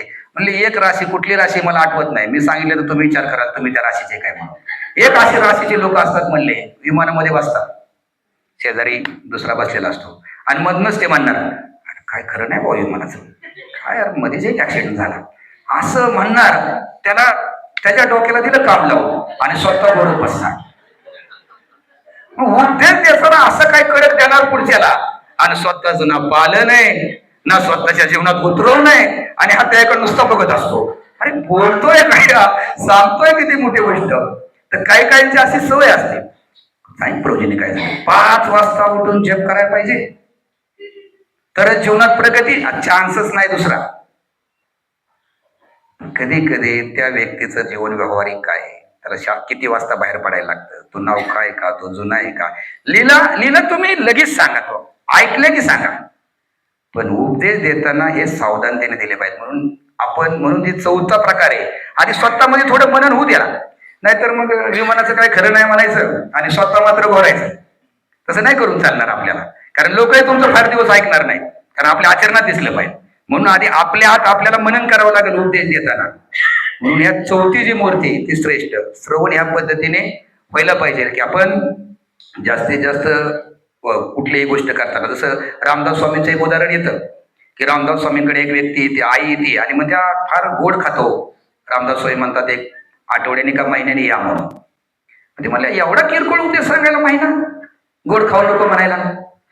मग रामदास स्वामी म्हणतात, मीच आज खूप गोड खात होतो, मला आधी ते सोडायला लागलं, आणि मी सोडल्यानंतर मात्र मी सांगतोय हे खायला चांगलं नाही, गोड खाण्याचे दुष्परिणाम आहेत.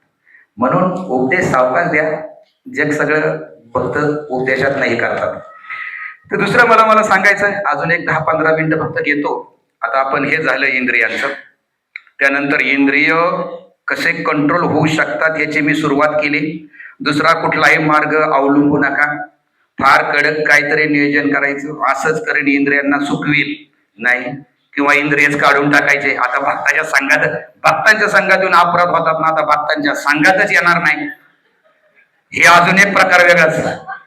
काय संघात गेलं की अपराध होतो, नकोच तो संघ. हे काही नाही, ते हे बघा ना राव, राजकीय लोक किती वेळा पडतात आणि किती वेळा उभा राहतात, काहीच नाही ते नाही, परत उठतात ते, परत उभा राहतात. आता 2 दिवसाचे जे पडले त्यांचे स्टेटमेंट ऐका तुम्ही. निराश व्हायचं नाही, कार्यकर्त्यांनी परत जोमाने कामाला लागायचं, काय नाही. आणि आपल्यालाच काळजी वाटते, अरे कसं होणार राव यांचं, संपतोय काय पक्ष, अरे काय कुणाचं संपत नाही, सगळे जागावेत आपलं बघा, सगळे जागावेत, कुणी काय ते मनाला लावून घेत नाही. आणि आपल्याकडनं काय अपराध वगैरे, आता बास, आपलं घरात एकटं राहायचं, मस्त छान भक्ती करायची, तेही नाही. मग प्रभुपादाने विचारलं नाही का ह्यांनी, प्रभुपाद नको मला भक्तांचं मला जुळत नाही, मी एकटा करतो. प्रभू म्हणले तू करूच शकणार नाही, एकटा बाया तुला कधी करू टाक. एक गोष्ट कळाली, टोकाचं काय करू शकत नाही आपण. इंद्रिय त्रास द्या, भक्तिमय सेवेत लावा, आणि दुसऱ्या कुठल्याही मार्गाने इंद्रिय कंट्रोल होणार नाहीत. सगळ्यात पहिल्यांदा काय करायला, भक्तिमय सेवेने काय होतं, फक्त भक्तिक इच्छाच बाहेर जात नाही, आध्यात्मिक इच्छा आत जायला लागतात. आणि आपलं काम फक्त इंद्रियांना भौतिकतेपासून दूर नेणं एवढं नाही, ते थोड्या काळासाठी होईल. आपल्याला करायचंय त्या भौतिक इच्छा दूर काढून आध्यात्मिक इच्छा आत टाकायच्या. या इंद्रियांना विषय लागणार, ते तसं राहू शकत नाही. मौन वगैरे हे आपले नाहीत, ही आपली मार्ग नाही आपला. त्यांना आपल्याला चांगले अनुभव द्यावे लागतील, त्यावेळेस ते संतुष्ट राहतील. त्यामुळे आज चांगल्या इच्छा आपल्याला टाकाव्या लागतील, त्या संघामध्ये टाकतात. आणि दुसरे सेवा काय करते माहिती का, सेवा आपल्या झोपलेल्या आत्म्याला जागृत करते. ह्या आत्म्याला सुद्धा इंद्रिय आहेत, आपलं शरीर आहे एक सिद्ध शरीर, या आत्म्याला इंद्रिय आहेत, परंतु आपली आध्यात्मिक इंद्रिय झोपलेली आहेत, आणि ही आपली स्थूल इंद्रिय जागृत आहेत. ही आपली आध्यात्मिक इंद्रिय जागृत आपली सेवेमुळे होतात. आपल्याला 3 शरीर आहेत, एक स्थूल शरीर, सूक्ष्म शरीर, आणि जो आत्मा आहे त्या आत्म्याला पण शरीर आहे. नाही आत्मा म्हणजे काहीतरी असा प्रकाश आहे, नाही, आपल्याला स्वरूप आहे, त्याचं शरीर आहे त्याचं, त्याला ते सगळं. ती इंद्रिय आपल्याला जागृत करायला लागतील. ती जागृत फक्त सेवेने होतील. आता आपली स्थूल इंद्रिय जागृत आहेत, सूक्ष्म इंद्रिय जागृत आहेत, पण आत्म्याची इंद्रिय पूर्ण झोपलीत आपली. आणि आत्म्याच्या इंद्रियामध्ये फक्त भगवंतांची सेवा करण्याची इच्छा आहे, बाकी त्यात काय नाही. परंतु ती झाकली गेली त्या सूक्ष्म आणि स्थूल शरीराच्या इंद्रियांमुळे. हा एक तात्विक भाग नीट समजून घ्या. आणि त्यामुळं शुद्ध भक्तांच्या शरीराला आपण एवढं पवित्र शरीर का म्हणतो? ते पण पंचभागवतापासूनच बनले, परंतु ते त्यांच्या इंद्रियाचा दुरुपयोग करत नाहीत आणि आपण आपल्या इंद्रियांचा दुरुपयोग करतो. आणि दुसरी गोष्ट, फक्त इंद्रिय त्यांची भगवंताच्या सेवेतच असतात, दुसरीकडे नसतात, म्हणून त्यांचं शरीर दिव्य आहे.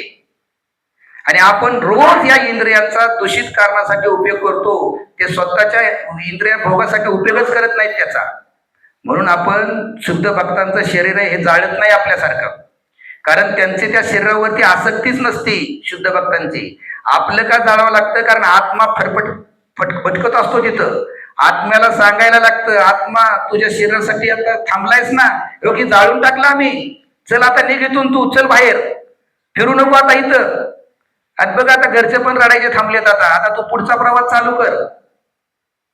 हे आत्म्याला, हे तसं त्यांचा आत्मा तसा भटकतच नाही त्या शरीराभोवती. आपला आत्मा 13 दिवस त्याच्या शरीराभोवती भटकतो, त्याच्या समोर जाळावं लागतं त्याला. तू ज्याच्यासाठी एवढा करतोय ना तेच नाही आता इथं, तू का थांबलाय? म्हणून आपलं शरीर जाळतात. त्यांचं शरीर, शुद्ध भक्तांचं शरीर का पुरलं जातं? त्या शरीराशी आसक्तीच नाही, त्यांनी स्वतःसाठी त्या शरीराचा उपयोगच केला नाही त्या इंद्रियांनी, त्या शरीराने. म्हणून त्यांचा आपल्यासारखा आत्मा भटकण्याचं कारणच नाही.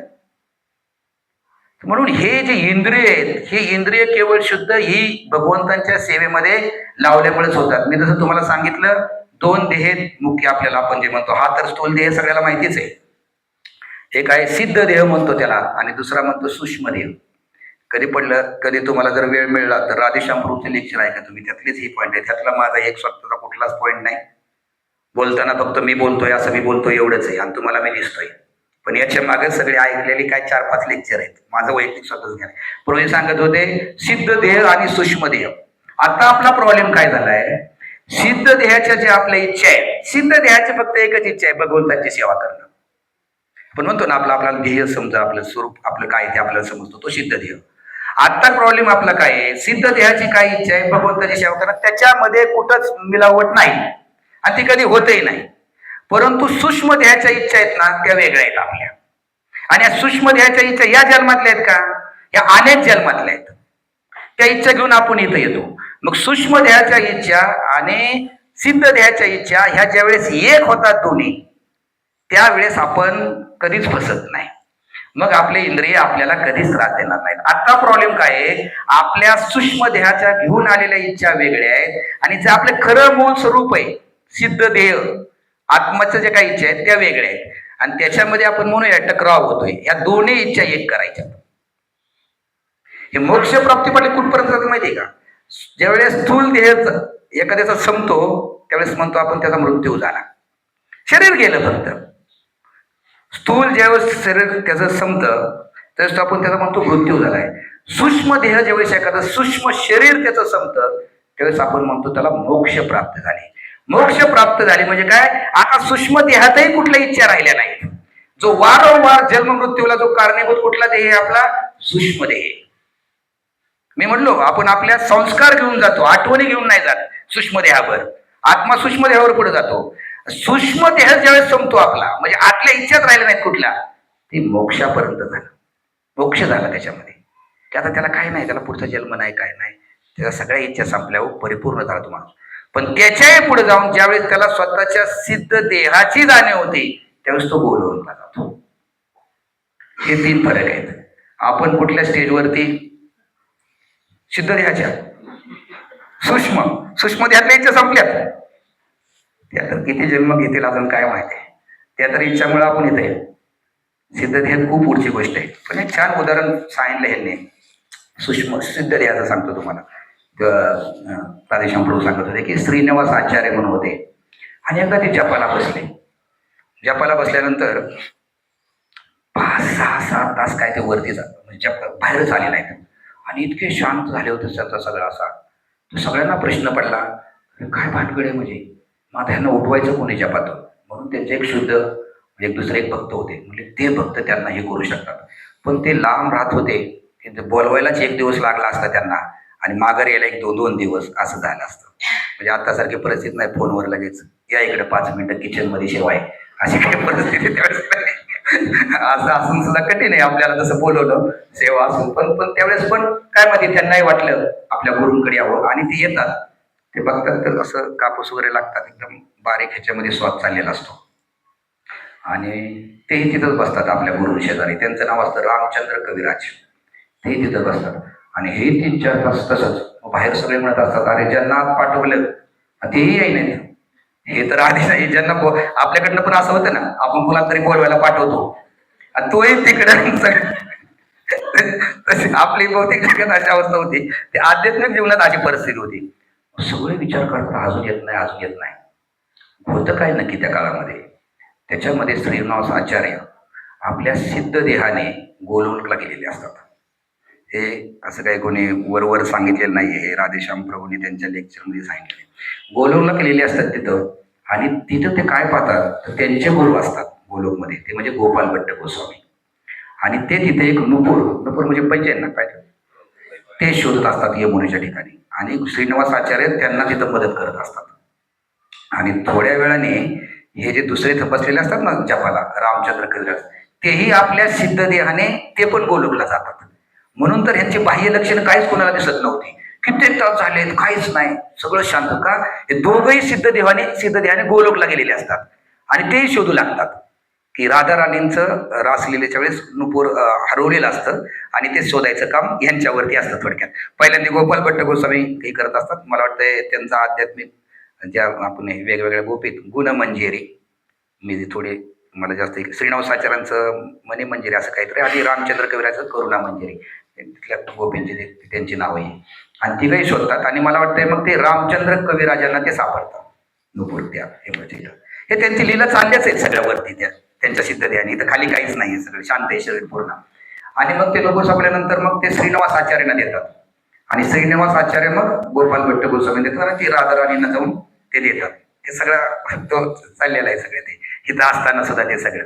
आणि मग राधाराणी दिलं तर राधाराणी खूप आनंदित वगैरे होतात आणि त्यांना एक तांबूर म्हणजे आपलं पान नाही ते ह्यांना देतात रामचंद्र कविराज श्रीनिवासाचार्य. आणि मग ते सिद्ध देहानी परत इथं येतात आणि आल्यानंतर मग ते सगळी ती लीला पार पडल्यानंतर मग हे दोघं जण काय करतात, डोळे उघडतात आणि डोळे उघडल्यानंतर ऍक्च्युली ते तिथं जो ड्रेस असतो गोपींचा तो साडी वगैरे असतो. परंतु इथं ज्यावेळेस ते येतात त्यावेळेस ते रामचंद्र कविराजांच्या त्या ह्याला धोत्राला एक असं पान, त्याला पानच म्हणणार ना आपण, त्यामुळे पानाचे असे विडा हे केलेला असतो, बांधलेला असतो आणि मग ते कारण तिथं त्यांना दिलेलं असतं, ते साडीला त्यांनी बांधलेलं असते, ते इथं इथं धोत्रामध्ये ते असतं. मग ते सगळेजणांना ते थोडा थोडा वाटतात, इतका त्याचा मोठा वास असतो असा सुंदर. आता गोलोकमधनं आलेलं आहे ते सगळं. तर मग ते सगळ्यांना ते म्हणजे की अद्भुत आहे म्हणजे हे जे सगळा सुगंध वगैरे म्हणून अशा प्रकारे ही लीला असते. म्हणून सांगायचा मुद्दा काय मला, की हा आहे सिद्ध देह आणि तो आपल्याला झाल्यानंतर आपलं गोलोक आहे. कधी कधी आपल्याला आपण हवेत असतो, अरे आता काय प्रभुपादांनी सांगितलंय 16 माळा कर, मी तिथं आहेच. काय म्हणजे कधी कधी असं सांग एक गोष्ट, दुसरं एक लेक्चर ऐकत होतो मी प्रभूचं. मी बरेच लेक्चर ऐकले तर त्यातनं काय सांगतोय ते सांगत होते. प्रभुपादांनी कधी कधी उत्साह म्हणजे कधी कधी नाही, बऱ्याच वेळा आपला उत्साह टिकवून ठेवण्यासाठी असं सांगितले, फक्त प्रभुपादांच्या धोतीला पकडायचंय आपल्याला आणि गोलोकला जायचंय. गोलोकला जायला हे स्थूल शरीर सूक्ष्म शरीर आहे, पण प्रभुपादांनी एका ठिकाणी सांगितलंय असं ब्रजविरी प्रभू म्हणतात. प्रभुपाद म्हणतात, मी जर तुम्हाला सांगितलं भगवंतांना प्राप्त करण्यासाठी किती अश्रू ढाळायला लागतात तर तुम्ही पळून जाल. आपण पळून जाऊ नये म्हणून गुलाबजाम खा, प्राप्ती आहे.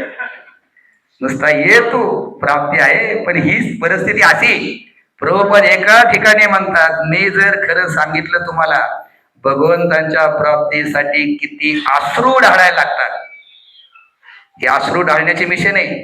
जप करताना आपल्यातनं अश्रू यायला पाहिजे. कधी कधी राग आणि क्रोधच येतो, आपल्यात लोभ येतो जप करतानाच. बऱ्याचशा तर भावना आपल्या जप करतानाच होतात. प्लॅनिंग तर आपल्या बरेचसं भौतिक आध्यात्मिक जप करतानाच आहे. माझं तर आहे बाबा, प्रामाणिकपणे सांगतो. बरेचसे आपल्या इच्छा तर त्यावेळेस असं करू, हे करू, हरे कृष्ण हरे कृष्ण, हे आपला जप आहे, ही स्थिती आहे आपली. आध्यात्मिक. मी पण लेक्चर असल्यावर 2 दिवस माझा जप लेक्चर माहित असतो. हरे कृष्ण ते बोल, आठव आठव.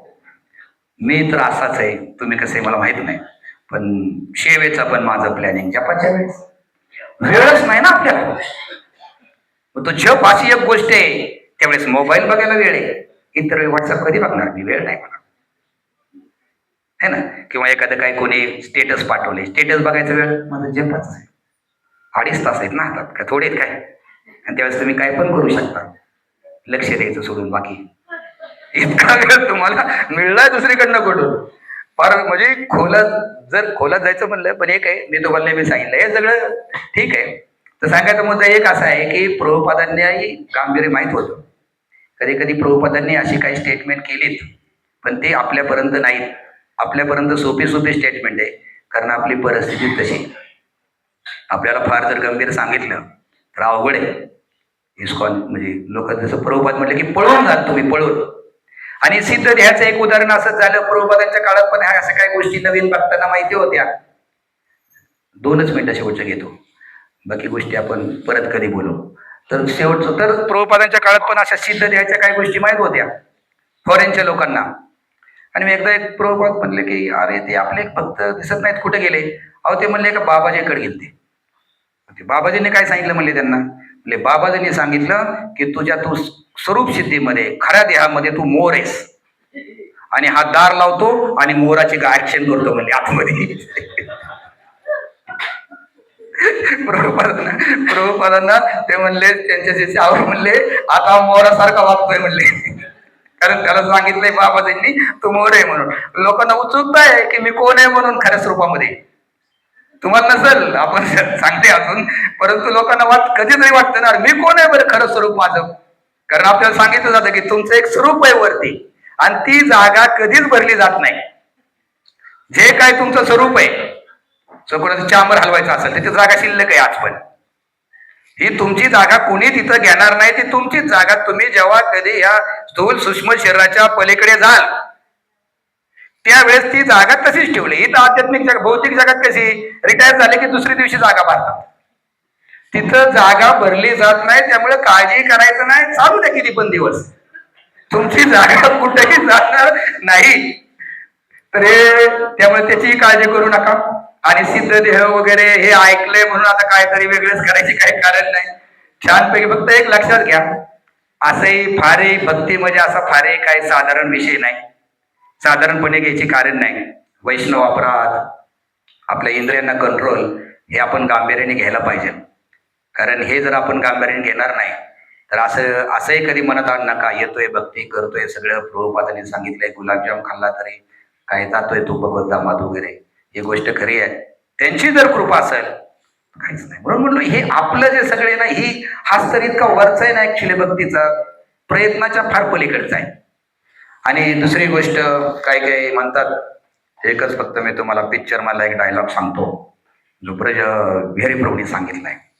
एक पुढची एक गोष्ट मी आता सांगितलं की सेवेनेच फक्त इंद्रिय शुद्ध होऊ शकतात, दुसऱ्या कुठल्याही गोष्टीने इंद्रिय शुद्ध होणार नाहीत. आणि ते भगवंतांच्या सेवेमध्ये लावा. ते कशी लावायची आणि ती लावल्याचे काय फायदे होतात, परत कुठला जरी श्लोक आला तरी मी हाच विषय बोलणार. आता माझी तयारी झाली. कारण एक असे इस्कॉन मध्ये भक्ती मार्ग आहे, असे ना कुठलाही विषय कुठेही घेता येतो. ते शिक्षकांना थोडं जमतं. ते एक वाक्य सापडलं की ते परत तिकडे घेता येतं.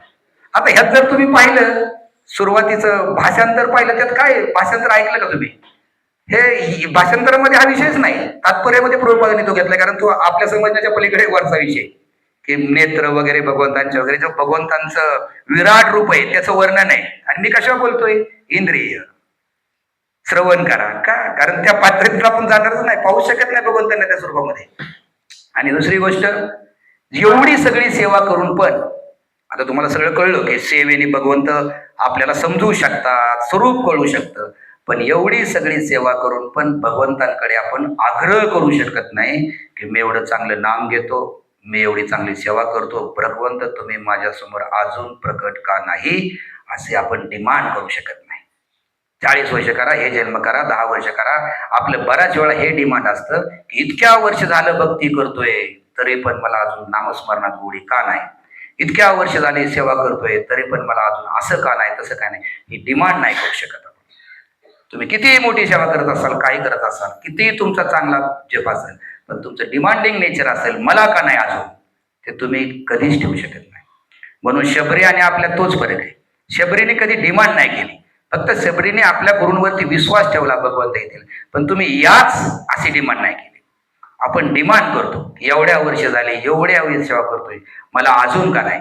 तशी आध्यात्मिक जगात जशी आपण अशी डिमांड करू शकत नाही, आपल्या सेवेत पण असं आपण डिमांड करू शकत नाही. इतक्या वर्ष झालं मी सेवेत आहे, मी अजून ह्या पदावर का नाही. ही डिमांड आध्यात्मिक भक्ती मार्गात चालत नाही. डिमांड करू शकत नाही आपण, आणि ती करावी पण नाही, ते आपल्यासाठी चांगले नाही. आणि शेवटचं तुम्ही काही करत असाल, शेवटचा जो राईट आहे तो भगवंतांचा आहे. तुम्ही सगळं करत असून पण तुम्हाला दर्शन द्यायचं का नाही, त्यांचा साक्षात्कार घडून द्यायचा का नाही, तो हक्क त्यांचा आहे. तुम्ही त्या हक्क मागू शकत नाही भगवंतांना. जसं एक तो राजकुमारचा एक डायलॉग फेमस आहे, तो म्हणतो की काय तो जानीच म्हणतो ना, तो पुढच्याला काय जानीच ना, ज्याने ते ब्रज प्रभूंनी सांगितलं तसंच सांगतो, हम तुम्हें मारेंगे, तो म्हणतो हम तुम्हें मारेंगे, जरूर मारेंगे, लेकिन बंदूक भी हमारी होगी, गोली भी हमारी, और वक्त भी हमारा होगा. तसं भगवंत पण म्हणतात, हम तुम्हें दर्शन देंगे, जरूर देंगे, लेकिन सिचुएशन भी मेरी होगी, प्लानिंग भी मेरी होगी, और वो वक्त भी मेरा होगा. वार बा, हरे कृष्ण.